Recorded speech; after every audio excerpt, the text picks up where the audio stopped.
হৃদয় জোরে তোমারি প্রেম দাও প্রভু আমারে। হৃদয় জোরে তোমারি প্রেম দাও প্রভু আমারে। আমি যেন কোনো সময় কোনো সময় ভুলি না তোমারে। লা ইলাহা আকাশের মালিক যে আল্লাহ, জমিনের মালিক সেই আল্লাহ। লা ইলাহা লা ইলাহা ইল্লাল্লাহু মুহাম্মাদুর রাসূলুল্লাহ সাল্লাল্লাহু আলাইহি ওয়াসাল্লাম। আনআম শব্দের অর্থ কি? গৃহপালিত পশু। আলোচনা শুরু হয়ে গেছে, আমি ভূমিকাতে কথা বলি না, খুব কম, একেবারে সরাসরি আলোচনা। আনআম শব্দের অর্থ হচ্ছে গৃহপালিত পশু। আমাদের বাড়ির মধ্যে মা বোনেরা গরু পালে, ছাগল পালে, হাঁস পালে, মুরগি পালে, কবুতর পালে, পালে না? এগুলোর নামে আল্লাহ রাব্বুল আলামিন কোরআনুল কারীমের মধ্যে একটা সূরা নাজিল করেছেন। সুবহানাল্লাহ। এই সূরাটার নাম হচ্ছে সূরাতুল আনআম।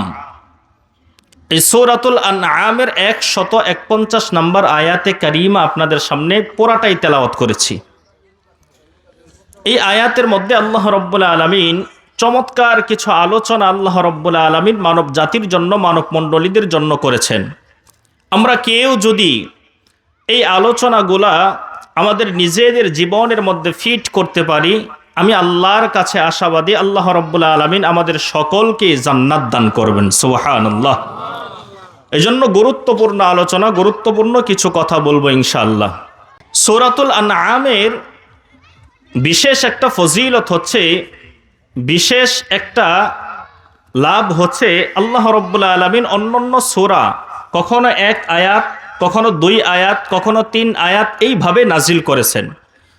মজার বিষয় হচ্ছে আল্লাহ রাব্বুল আলামিন সূরাতুল আনআমের গুটি কয়েকটা আয়াত বাদ দিয়া পুরা সূরাকে একসঙ্গে নাজিল করেছেন। সুবহানাল্লাহ। এবার বলেন তো এই সূরাটার দাম কম না বেশি? অনেক বেশি। এই সূরাতুল আনআমের অনেকগুলো শানে নুজুল রয়েছে। এর মধ্য হইতে একটা শানে নুজুল আপনাদের সামনে পেশ করি, আপনারা শুনে হয়তো অনেকে আনন্দিত হবেন ইনশাআল্লাহ।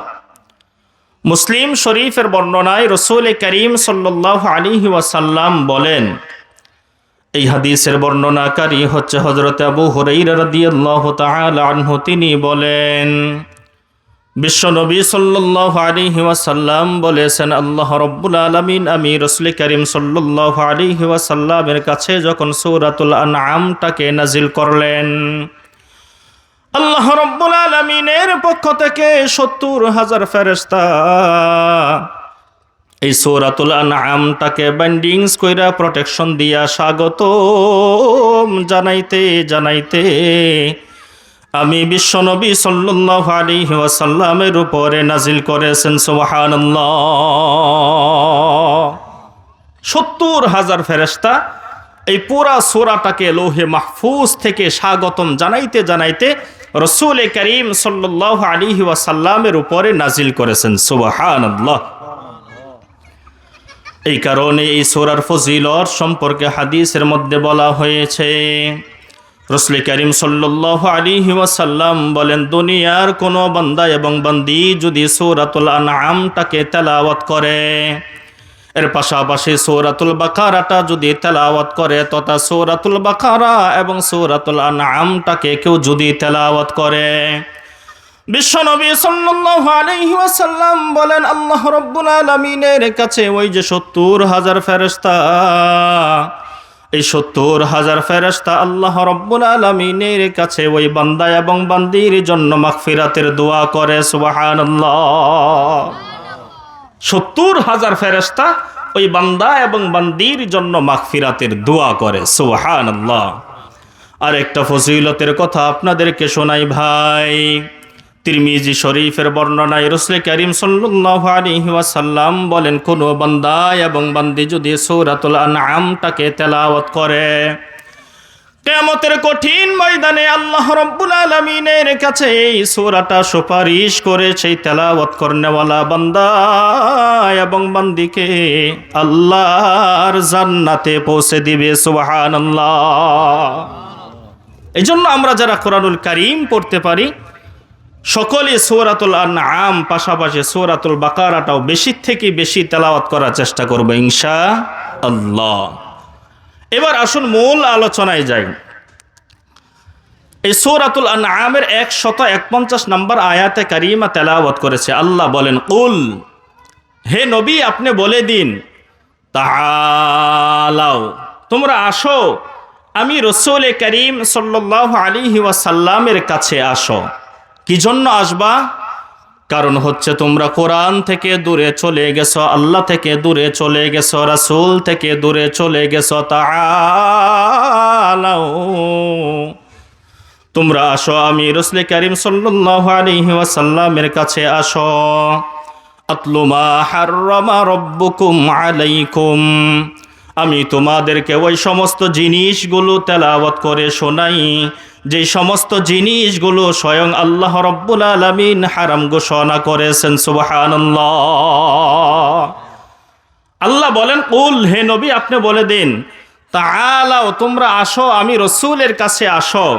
আতলু মা হাররামা রাব্বুকুম আলাইকুম, আমি তোমাদেরকে ওই সমস্ত জিনিসগুলো তেলাওয়াত করে শোনাই যেই সমস্ত জিনিসগুলো আল্লাহ হারাম ঘোষণা করেছেন। বুঝে থাকলে বলুন তো, সামনের যে কয়টা বিষয় আসবে এগুলো কি হালাল বিষয় না হারাম বিষয়? বুঝেন নাই মনে হয় কেউ। আবার বলতেছে শোনেন, আল্লাহ বলেন যে কুল, হে নবী আপনি বলে দিন, তোমরা আসো, আমি রাসূলের কাছে আসো, আমি তোমাদেরকে ওই সমস্ত বিষয়গুলো তেলাওয়াত করে শোনাই যেই সমস্ত বিষয়গুলো আল্লাহ হারাম ঘোষণা করেছেন। তাহলে সামনে যে কয়টা বিষয় আসবে হালাল বিষয় না হারাম বিষয়? একটু কথা বলেন, আর একটু জোরে বলেন।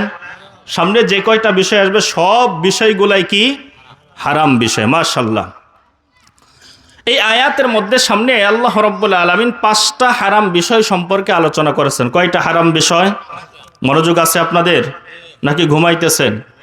5টা হারাম বিষয় সম্পর্কে আল্লাহ রাব্বুল আলামিন আলোচনা করেছেন। নাম্বার 1, আল্লাহ বলেন, আল্লাহ তুশরিকু বিহি শাইআ,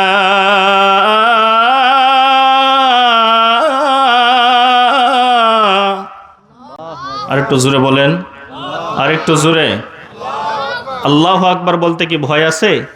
আল্লাহু আকবার কার ধ্বনি বলেন? হ্যাঁ, আল্লাহর ধ্বনি। আগে তো মানুষেরা বলতে এগুলো হুজুরদের বাক্য, হুজুরদের ধ্বনি।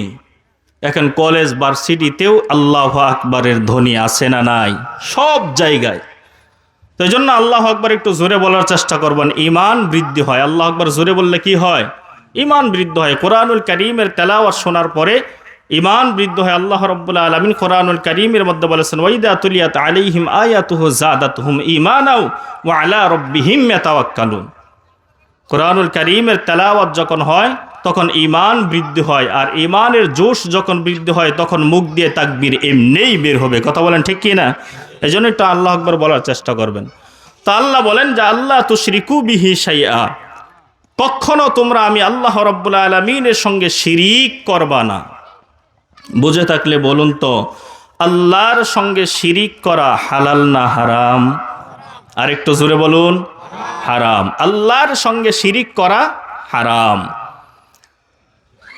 শিরকের শাব্দিক অর্থ হচ্ছে অংশীদারিত্ব সাব্যস্ত করা। ভালো করে বুঝেন, শিরকের শাব্দিক অর্থ কি? অংশীদারিত্ব সাব্যস্ত করা। পরিভাষায় শিরিক বলা হয় আল্লাহ রাব্বুল আলামিনের যত গুণ আছে, যত সিফত আছে, যত ক্ষমতা আছে, যত পাওয়ার আছে, এই সমস্ত গুণ, সিফত, ক্ষমতা এবং পাওয়ারের অধিকারী অন্য কাউকে মনে করার নামই হচ্ছে শিরিক। এই বুঝতে পারছেন? এই সমস্ত গুনাহের মধ্য হইতে শিরকের গুনাহ হচ্ছে সবচাইতে বড় গুনাহ। এ সম্পর্কে দলিল কি? আল্লাহ রাব্বুল আলামিন কোরআনুল কারীমের মধ্যে বলেন, ইন্নাশ শিরকা লাযুলমুন আযীম।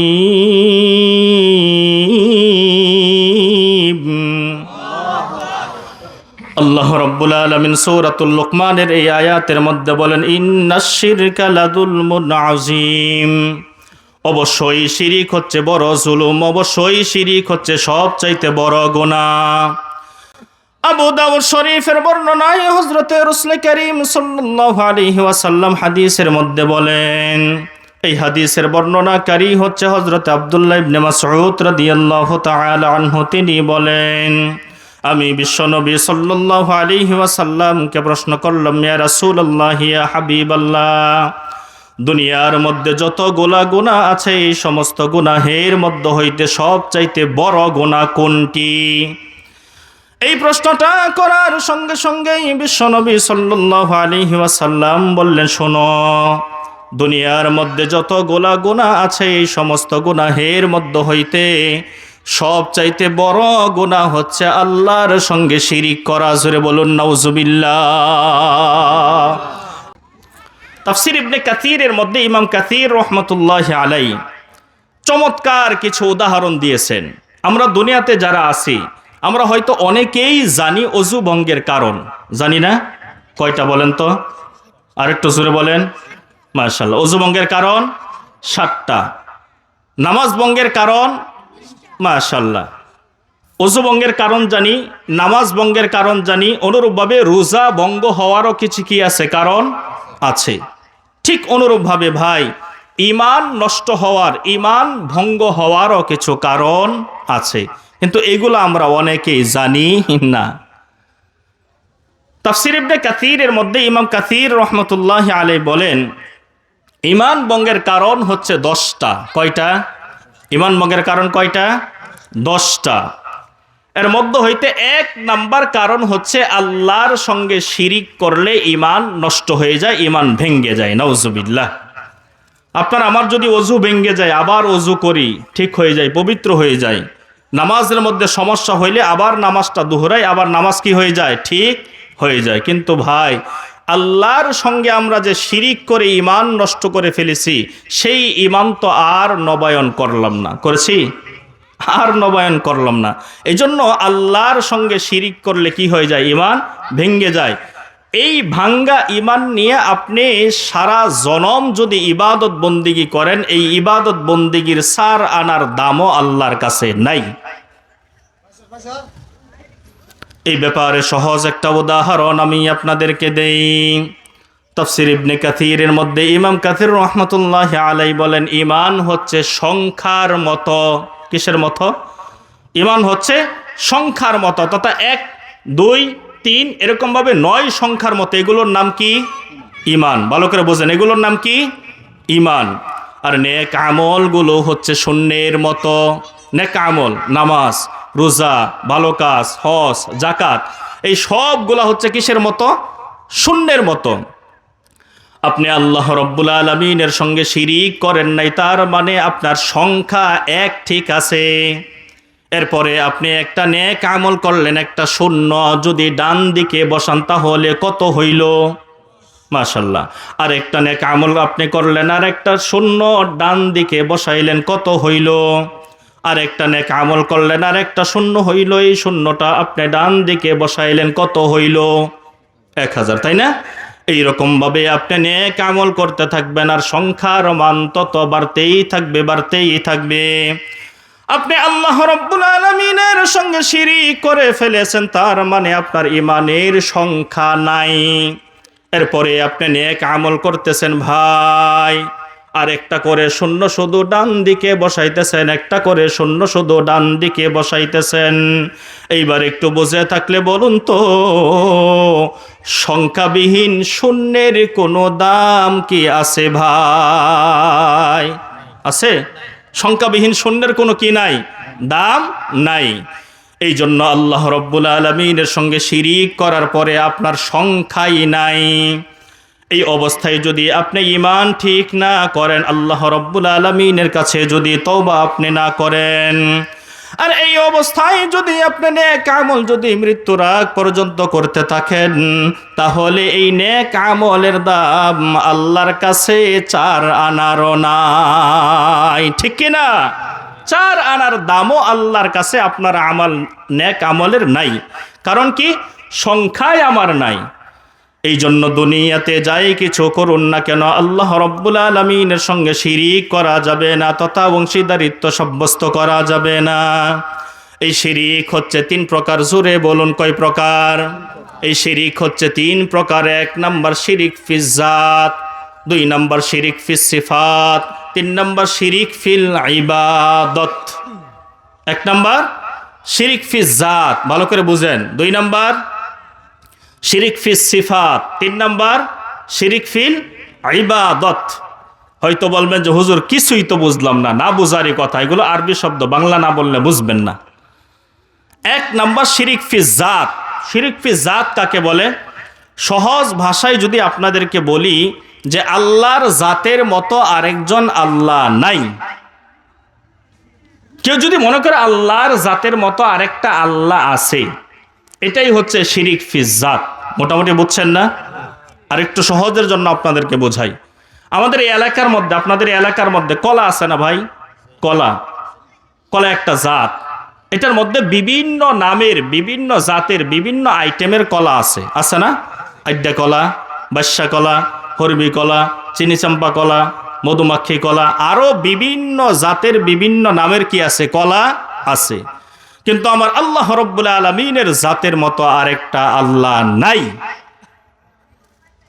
কেউ যদি মনে করে আল্লাহর মতো আরেকটা আল্লাহ আছে, আল্লাহর জাতের মতো আরেকটা জাতের আল্লাহ আছে, এটাই হচ্ছে শিরিক ফিজ জাত। বুঝছেন? আরেকটু ভালো করে বুঝেন। আমাদের এলাকার মধ্যে মাছ আছে, আছে না? পুঁটি মাছ, ট্যাংরা মাছ, আইর মাছ, পাঙ্গাস মাছ, বিভিন্ন নামের বিভিন্ন জাতের কি আছে? মাছ আছে। কিন্তু আমার আল্লাহর জাতের মতো আরেকজন আল্লাহ নাই। কেউ যদি মনে করে আল্লাহর জাতের মতো আরেকটা আল্লাহ আছে, এটাই হচ্ছে শিরিক ফিস জাত। বুঝছেন না? তাহলে শিরিক কয় প্রকার? 3 প্রকার। 1 নাম্বার শিরিক ফিস জাত, বুঝছেন না সবাই? 2 নাম্বার শিরিক ফিস সিফাত, ভালো করে শুনেন। 2 নাম্বার কি? শিরিক ফিস সিফাত, তথা আল্লাহর যত গুণ আছে এই সমস্ত গুণের অধিকারী অন্য কাউকে মনে করা, এটার নাম হচ্ছে শিরিক ফিস সিফাত। আল্লাহর গুণ কি? আল্লাহর গুণ হচ্ছে আল্লাহ রব্বুল আলামিন আকাশ থেকে বৃষ্টি নাজিল করে, এগুলো আল্লাহর গুণ। আল্লাহর গুণ হচ্ছে জমিন থেকে আল্লাহ ফসল উৎপন্ন করে, এটা হচ্ছে আল্লাহর গুণ। আল্লাহর গুণ হচ্ছে মায়ের গর্ভের মধ্যে আল্লাহ রব্বুল আলামিন সন্তান দান করে, ছেলে হোক অথবা মেয়ে হোক, অথবা সন্তান আবার আল্লাহ তাআলা কাউকে নাও দেয়, মানে দেয় না, বন্ধা করে রাখে। এই সমস্ত গুণের অধিকারী কে? আল্লাহ। এ সম্পর্কে আল্লাহ রব্বুল আলামিন বলেন, ইন্নাল্লাহা ইয়াখলুকু মা ইয়াশা ইয়াহাবু লিমান ইয়াশাউ ইনাসাও ওয়া ইয়াহাবু লিমান ইয়াশাউ যুকুর أو يزوجهم ذكرانا وإناثا ويجعل من يشاء عقيما আল্লাহ রব্বুল আলামিন বলেন, ইন্নাল্লাহা ইয়াখলুকু মা ইয়াশা, অবশ্যই আমি আল্লাহ রব্বুল আলামিন যা কিছু চাই তা কিছু সৃষ্টি করতে পারি, তাই সৃষ্টি করতে পারি। আমি আল্লাহ রব্বুল আলামিন যদি চাই কাউকে ছেলে সন্তান দান করব, ছেলে সন্তান দান করতে পারি। আমি আল্লাহ রব্বুল আলামিন যদি চাই কাউকে মেয়ে সন্তান দান করব, মেয়েও দান করতে পারি। আবার আমি আল্লাহ রব্বুল আলামিন যদি চাই কাউকে বন্দা করে রাখবো তথা সন্তান দিব না, এটার ক্ষমতারও, এটার মালিক হচ্ছে একমাত্র আমি আল্লাহ। কিন্তু ধরেন কথার কথা, আপনাদের এই এলাকার একজন মানুষ যদি মনে করে শাহজালালের মাজারে যাওয়ার পরে, শাহপরানের মাজারে যাওয়ার পরে যদি ছেলে সন্তান আমি চাই, শাহজালাল অথবা শাহপরান আমাকে সন্তান দিতে পারে, এটার নামই হচ্ছে শিরিক ফিস সিফাত। এটার নাম কি? শিরিক ফিস সিফাত, কারণ সন্তান দেওয়ার ক্ষমতা মালিক একমাত্র কে? আল্লাহ। এই কারণে জাতির পিতা ইব্রাহিম আলাইহিস সালাতু ওয়াস সালামের ৮৬ বছরেও কিন্তু কোনো সন্তান নাই। আছে? ৮৬ বছর হয়ে গেছে, ইব্রাহিম আলাইহিস সালাতু ওয়াস সালামের কোনো সন্তান নাই। আবার দেখেন হযরতে মারইয়াম আলাইহাস সালাতু ওয়াস সালামকে আল্লাহ রাব্বুল আলামিন বাবা ছাড়া সন্তান দান করেছেন, করেন নাই? তাহলে দুনিয়ার মধ্যে দেখবেন অনেক মানুষ আছে টাকা পয়সার অভাব নাই কিন্তু সন্তান নাই। আবার দুনিয়ার মধ্যে অনেক মানুষ আছে টাকা পয়সা কিছুই নাই কিন্তু সন্তানের অভাব নাই, ঠিক কি না? এই কারণে কবিরা বলেন কি খেলা খেলাইলা দয়াল রে দয়াল, খেলা চমৎকার,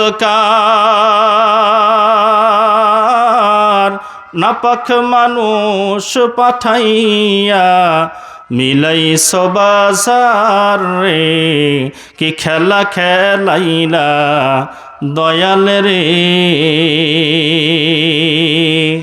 তুমি কাউরে দিলা 10টা সন্তান, থাকার জায়গা নাই, কাউরে দিলা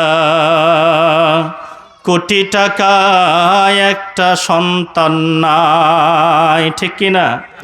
নির্দোষীরে রাখো দয়াল ভবের জেলখানায়, অপরাধ করিয়া ঘুরে তোমার দুনিয়ায়, নদীর কুল ভেঙ্গে ও কুল গড়, এই কি তোমার খেলা? সকাল বেলার ধনীর কর ফকির সন্ধ্যা বেলায়, কি খেলা খেলাইলা দয়াল রে। চিল্লায় বলেন ক্ষমতার অধিকারী একজন, তিনি কে? আল্লাহ। কেউ যদি মনে করে সন্তান দেওয়ার অধিকারী অমুক পিসাব, অমুক মাজার, অমুক বাজার, এটার নামই হচ্ছে শিরিক ফিস সিফাত। তাহলে 1 নম্বর শিরিক ফিস জাত, 2 নম্বর শিরিক ফিস সিফাত, 3 নম্বর শিরিক ফিল ইবাদত, তথা ইবাদতের মধ্যেও শিরিক করা। ইবাদতের মধ্যেও শিরিক করা। হয়তো বলবেন যে হুজুর ইবাদতের মধ্যেও মানুষ শিরিক করে। হ্যাঁ, ইবাদতের মধ্যেও মানুষ শিরিক করে। কিভাবে? আচ্ছা, এই যে জুমার নামাজে মুসল্লি কি জন্য হয় বলেন? দেখা দেখি নামাজ, ছোটবেলা থেকে পড়ে, এখন যদি না পড়ে কেমন দেখায়। এই যে দেখা দেখি নামাজ, সমাজের স্ট্যাটাস রক্ষার্থে নামাজ, ছোট থেকে পড়ি, এখন যদি না পড়ি কেমন দেখা যায়? আল্লাহর জন্য না, দেখানোর জন্য মডার্ন হিসাবে শুক্রবারের নামাজটাকে বেছে নিয়েছে। এটাই হচ্ছে শিরিক ফিল ইবাদত। অন্যান্য নামাজও যেটা আল্লাহর জন্য না, মানুষকে দেখানোর জন্য, এটাই হচ্ছে শিরিক ফিল ইবাদত। আপনাদের এলাকার মধ্যে হয়তো নাই, অন্যান্য এলাকার কথা বলি। অনেক মানুষ আছে দেখবেন হজ করে নামের শুরুতে আল হাস লেখার জন্য, তাকে মানুষ হাজি সাহেব ডাকবে, এটার জন্যই মানুষ কি করে? হজ করে। সবাই না, অনেক আছে। এটা হচ্ছে শিরিক ফিল হজ, তথা হজের মধ্যেও শিরিক করা। এই বুঝেন নাই? অনেক মানুষ আছে দান করে মানুষদেরকে দেখানোর জন্য, আল্লাহর জন্য যদি করে সেটা ভিন্ন কথা, কিন্তু মানুষদেরকে দেখানোর জন্য, মানুষ আমাকে দানবীর বলবে, মানুষ আমাকে বাহবা দিবে, এটার জন্য কেউ যদি দান করে, এটা হচ্ছে শিরিক ফিস সদকা। এই বুঝতে পারছেন? তাহলে ইবাদতের মধ্যেও মানুষ কি করে? শিরিক করে। তাহলে শিরিক কত প্রকার? 3 প্রকার। 1 নম্বর শিরিক ফিস জাত, 2 নম্বর শিরিক ফিস সিফাত, 3 নম্বর শিরিক ফিল ইবাদত।